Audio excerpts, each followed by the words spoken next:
stocks rose sharply on Wednesday, poised to notch a four-day winning streak as banks and tech carried major indexes higher.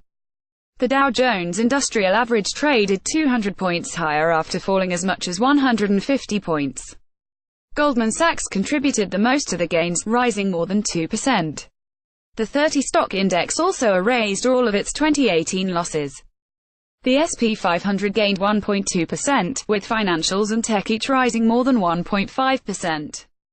Bank of America, JP Morgan Chase, Citigroup and Morgan Stanley all traded higher. The index also turned positive for 2018. The Nasdaq Composite advanced 1.6%, as shares of Facebook, Amazon, Netflix and Alphabet rose. It almost looks like the market is realizing the economy is still doing well, said Ryan Detrick, senior market strategist at LPL Financial. He noted, however, the market is still in the process of carving off a bottom. There's going to be more volatility ahead. U.S. equities opened lower on the back of stronger than expected inflation data. The Consumer Price Index rose 0.5% in January. Economists polled by Reuters expected a gain of 0.3%. Investors also digested weaker than expected retail sales for last month. Brendan McDermott, Reuters traders work on the floor of the New York Stock Exchange.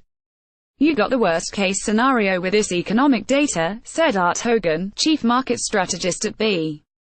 Riley FBR. "You got a hotter than expected CPI number and weaker retail sales. Unfortunately, CPI gets much more focus than normal because of the wage growth number we saw in the last jobs report."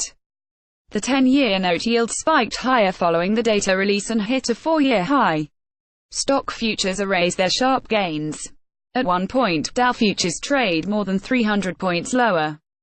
But Bill Northey, chief investment officer at U.S. Bank Wealth Management, said this isn't, in our view, problematic inflation, but rather a side effect of current economic conditions. He noted that corporate earnings are strong and the U.S. economy is accelerating. Concerns of rising inflation have recently sent jitters down Wall Street. Last week, all three major U.S. indexes finished the five-day trading period more than 5% down each, with the Dow nearing its worst performance since January 2016. Those jitters also helped kick off a fresh bout of market volatility. In its previous 8 sessions, the Dow has posted 6 triple-digit moves and 2 of those are 1,000-point losses. In that time, the CBOE Volatility Index VIX briefly broke above 50, but traded back below 20 for the first time since the sell-off on Wednesday.